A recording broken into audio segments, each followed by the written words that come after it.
사람들에 의해서 선거를 통해서 집권을 할 수 있었을까 하는 것은 아주 많은 연구 대상입니다. 연구 대상. 차라리 막 쿠데타를 했다든지 레닌식으로 막 혁명을 해서 뒤집어 엎었다고 하면 이해가 가겠는데, 선거를 통해서, 그것도 아주 이성적인 독일 사람들이 선거를 통해서 어떻게 히틀러라는 저 괴물을 뽑았느냐 하는 것이 지금까지 끊임없는 연구 대상이고, 이게 민주주의에 주는 경종이 많아요. 아, 이게 민주주의를 잘못한 나쁜 민주주의의 산물인 것입니다.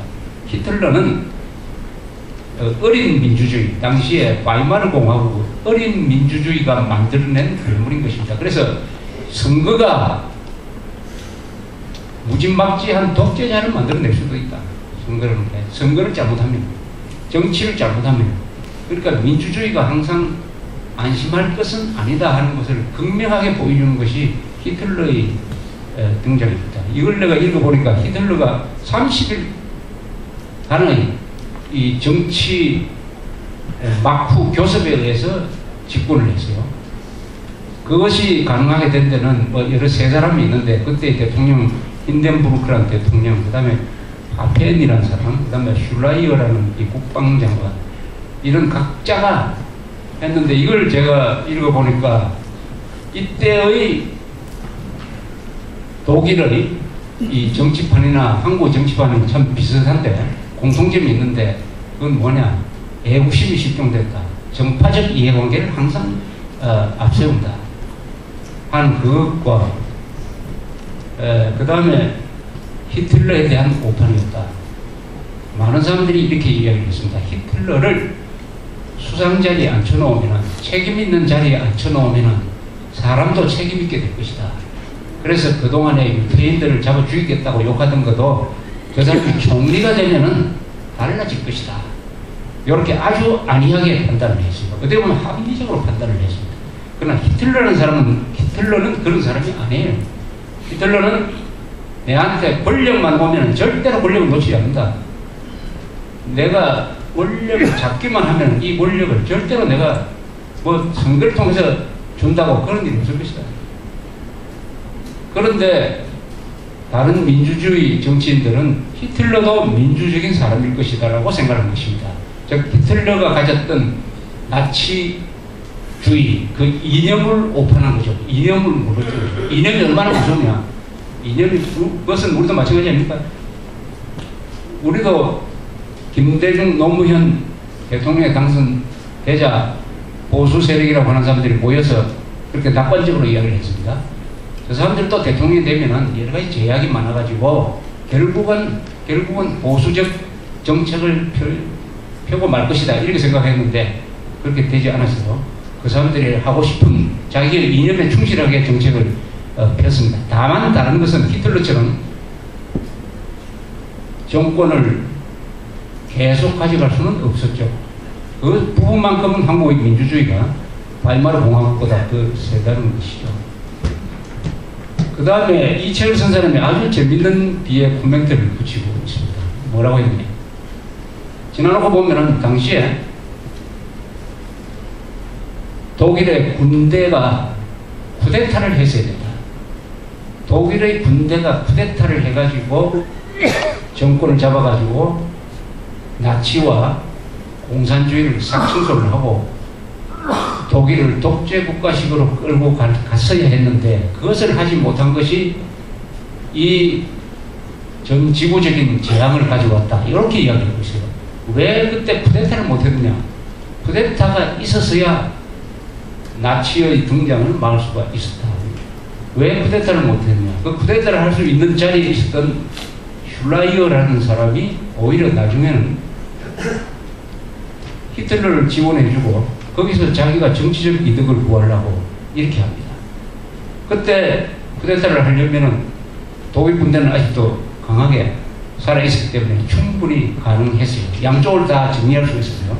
그때 거리에 나와서 맨날 이 폭력을 휘두르는 세력이 두 개가 있었어요. 하나는 공산주의자고 하나는 이 나치 이런 사람들이었습니다. 그래서 이 사람이 쿠데타를 해가지고 군대가 독일을 잡았을 때와 히틀러가 잡았을 때의 비교를 했어요. 이런 비교를 했습니다. 첫째, 쿠데타를 해서 독일 군부가 정권을 잡았으면은 이 사람들은 민족주의 노선은 맞는데 인종주의 노선으로 가지는 않았을 것이다. 즉 유태인을 잡아 죽인다든지 그렇게 하지는 않았을 것이다. 이런 이야기고, 그 다음에 전쟁은 일어났을지 모르지만 그 전쟁은 규모가 작았을 것이다. 기껏해야 폴란드로 쳐들어가서 거기에 어떤 지역을 점령하는 정도로 했지 뭐 프랑스를 쳐들어간다든지 하는 이런 확대한 전쟁은 하지 않았을 것이다. 그 다음에 권위주의 정책을 썼지 전체주의 정책은 쓰지 않았을 것이다. 권위주의 정책과 전체주의 정권은 이런 차이가 있습니다. 이승만, 박정희는 정치학적으로 우리가 권위주의 정부라고 합니다. 권위주의 정부. 독재 정부라는 말을 학문적으로 잘 쓰지 않아요. 그것은 상당히 감정이 실려 있기 때문에. 그래서 오소리테리안 뭐 이렇게 권위를 앞세우는 정부를 권위주의 정부라고 합니다. 이승만, 박정희는 권위주의 정부에 해당되고 전두환 정부도 87년까지는 권위주의 정부에 해당이 돼요. 전체주의는 뭐냐? 바로 스탈린, 모택동, 지금 김일성, 나치, 요것들이 전체주의입니다. 그 차이는 뭐냐? 이 권위주의 정부 하에서는 개인의 사생활은 간섭하지 않습니다. 개인의 사생활에 뭐 무슨 옷을 입으라든지 뭐 결혼을 어떻게 하라든지 취직을 어떻게 하라든지 이런 데 대해서는 간섭하지 않아요. 다만 공적 부분에 대해서 간섭을 합니다. 규제를 많이 해요. 전체주의는 어떠냐? 개인의 사상, 취직, 결혼, 거주, 이전 모든 문제에 대해서 전체적으로 간섭한다. 이런 뜻이죠. 전체적으로 간섭한다. 그래서 전체주의. 그래서 독일 군부가 정권을 잡았으면 권위주의적인 정책을 폈을지 모르지만 전체주의적 정책은 펴지 않았을 것이다. 유태인 학살도 없었을 것이다. 그래서 인류 역사상 최대 비극인 2차 세계대전이 일어나지 않았을 것이다. 그런데 그때 독일 군부에는 쿠데타를 일으킬 만한 지도자가 없었다. 그 지도자로 앉아 있었던 사람이 오히려 자기 정치적 야망 때문에 히틀러의 집권을 도와주고 말았다. 이렇게 아주 아쉽게 이야기를 하고 있어요. 이걸 보면서 제가 한국에 이 공식을 대입을 하면 이렇게 되지 않을까 생각합니다. 전번에 소개를 했는데 1977년에 김일성이가 호네카를 만났을 때 이런 이야기를 했죠. 남한에서는 반공민주주의자라도 직구를 하면 그게 유리하다.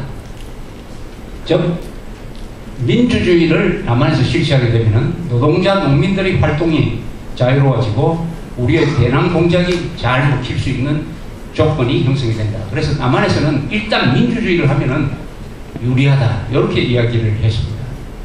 왜 김일성이 그런 이야기를 했을까 하면 아마 역사적 기억이 하나 있을 거예요. 즉 장면정부. 1960년에 4.19에서 이승만 정부가 물러나고 나서 장면정부가 들었었어요. 여기 계신 분들 다 기억하신 분들 많을 겁니다. 장면정부 들어서고 나서 그 뒤에 5.16까지의 약 1년간 한국 사회를 그때 생각하시면은 요새하고 비슷하죠. 요새 데모를 많이 했습니다. 저는 그때 중학교 다니는데 중학생이 뭘 가지고 데모를 했는지 모르지만 하여튼 수시로 데모를 했어요.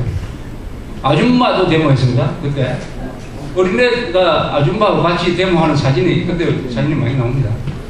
데모하지 말라는 데모도 했어요. 야간 데모도 했습니다. 교사들이 나왔어요.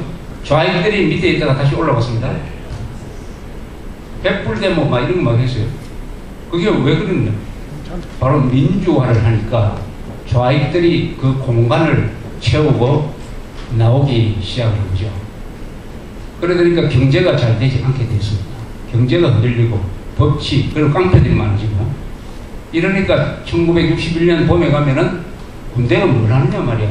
이럴 때다 와서 질서를 안 잡아주고 이렇게 국민들 사이에서 군대를 초대하는 분위기가 많이 형성이 됐습니다.